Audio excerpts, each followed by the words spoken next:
तहज्जुद के वक्त आँख खुले तो समझ जाओ आसमानों वाले रब की कॉल आई है।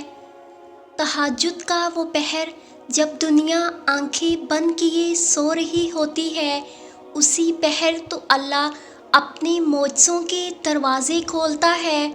नमाज़े तहज्जुद अल्लाह ताला के कुर्ब हासिल करने और अल्लाह ताला से राज़ो नियाज़ की बातें करने का बेहतरीन वक्त होता है। अल्लाह पाक को इंसान का नींद से बेदार होकर उसके सामने सजदा रेज़ होना और आंसुओं के मोतियों से अपनी इल्तिजा, अपनी दुआएं तलब करना बहुत पसंद है। यही वो वक्त होता है जब इंसान को ख़ास मुकाम से नवाज दिया जाता है। तहज्जुद तो एक तरह की चाबी है कबूलियत के मोजज़ों की। पहले तुम्हारे हालात ऐसे कर दिए गए कि तुम दुआ पर मजबूर हो जाओ, फिर जब तुमने दुआ मांगना सीख लिया तो तुम्हारे दर्द की शिद्दत को इतना बढ़ा दिया गया कि तुम तहज्जुद की नमाज भी अदा करने लगे। क्या ये काफ़ी नहीं? तुम्हारे दिल के सुकून के लिए तुम्हारी दुआओं का जवाब रब तुम्हें अपने करीब करके दे रहा है। और फिर देखना, तुम्हें तुम्हारी चाहत भी मिल जाएगी जब तुम्हें अपने रब से मोहब्बत हो जाएगी। जब तुम अपनी चाहत को पा लेने के बाद भी अल्लाह को नहीं भूल सकोगे। अल्लाह इंतज़ार के बाद नवाजता है, जैसे यकूब अलैहिस्सलाम को यूसुफ अलैहिस्सलाम। अल्लाह जब चाहें हमारा नसीब बदल दें, पर जानते हो क्यों वो देरी करते हैं? क्योंकि उन्हें तुम्हारा यकीन करना, बेबसी से रोना, यूं बार बार तुम्हारा आसमान की जानिब देखना उसे बहुत पसंद आता है। सब्र रखो, वो सुन भी रहा है, देख भी रहा है और तुम्हारे लिए मोजज़ा भी तैयार कर रखा है। और जल्द तुम देखोगे अपने लिए मोजज़े होते हुए।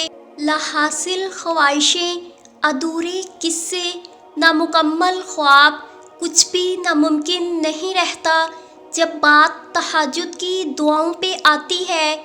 तहज्जुद तो मोहब्बत का आखिरी मरहला है, जब इंसान खुद को गंवाकर अल्लाह पाक को ढूंढने निकलता है।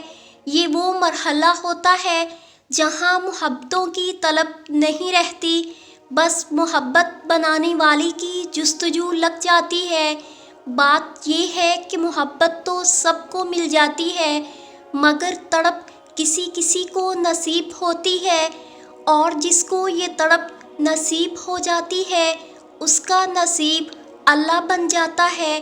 फिर मामला कुन की हदूद से भी आगे निकल आता है और जो नहीं होना होता वो भी हो जाता है। और वो मांगने की तौफीक भी उन्हें ही देता है जिन्हें वो अता करना चाहता है। क्या तुमने नहीं सुना? और तुम्हारे चाहने से कुछ नहीं होता जब तक अल्लाह न चाहे। कुरान कहता है, दिलों के हाल तुमसे बेहतर तुम्हारा अल्लाह जानता है। तुम्हारे खामोश सजदे और तुम्हारी अनकही बातें खुदा के यहाँ बहुत ख़ास मुकाम रखती हैं। लाडली इबादत तक तो वो अपने लाडले बंदे को ही लाता है, और जब लाडला किसी चीज़ की फरमाइश करता है तो वो फरमाइश हर हाल में पूरी होकर रहती है। जो हाथ तहज्जुद में दुआ के लिए उठाए जाते हैं वो कभी ठुकराए नहीं जाते। जो हुर्फ वक्ते तहज्जुद मुँह से अदा हो जाएं वो रद्द नहीं किए जाते। जो वक्ते तहज्जुद मांग लिया जाए वो मांग कभी अधूरी नहीं रहती। बाज़ औक़ात दुआ आपकी तकदीर नहीं बदलती, मगर आपके दिल को बदलकर अल्लाह के इरादों के मुताबिक कर देती है। अगर कुन हुक्म है तो फ़यकून मोहब्बत है। अल्लाह के आगे रोने वालों को ये दुनिया रुला नहीं सकती। तहज्जुद के वक्त अपने रब के सामने गिड़गिड़ाएं, इंशाअल्लाह सारी तकलीफ़ ख़त्म हो जाएंगी। پھر تمہارے دل میں اللہ کے لیے محبت اور بڑھ جائے گی۔ میرا رب ایسا ہی ہے، جب دینے پہ آتا ہے تو بہت نوازتا ہے۔ تو پھر اللہ ایک دن تمہارے لیے بھی ایسا معجزہ ضرور کرے گا۔ تو پھر ایک دن تمہاری بے یقینی کی کہانی یقین میں بدل جائے گی۔ تمہاری ہر ناممکن خواہش تہجد ممکن بنا سکتی ہے۔ ہر تکلیف سے تمہیں تہجد شفا دلا سکتی ہے۔ تم سوچ بھی نہیں سکتی کہ ایک تہجد تمہیں کیا کیا دلا سکتی ہے۔ تہجد معجزات کا دوسرا نام ہے۔ اللہ پاک سب کو توفیق عطا فرمائے۔ مولا، لاکھوں لوگ تیرے کعبے میں ہیں، اے وحدہ لا شریک، تجھے جس کی بھی ادا پر رشک آ رہا ہو، مولا تجھے اس دعا کا واسطہ ہم سب پر اپنا خصوصی کرم فرما، اور جو کوئی بھی پریشانی یا مشکلات میں ہے، رب العالمین دور فرما کر ڈھیروں خوشیاں نصیب فرما۔ آمین ثم آمین یا رب العالمین۔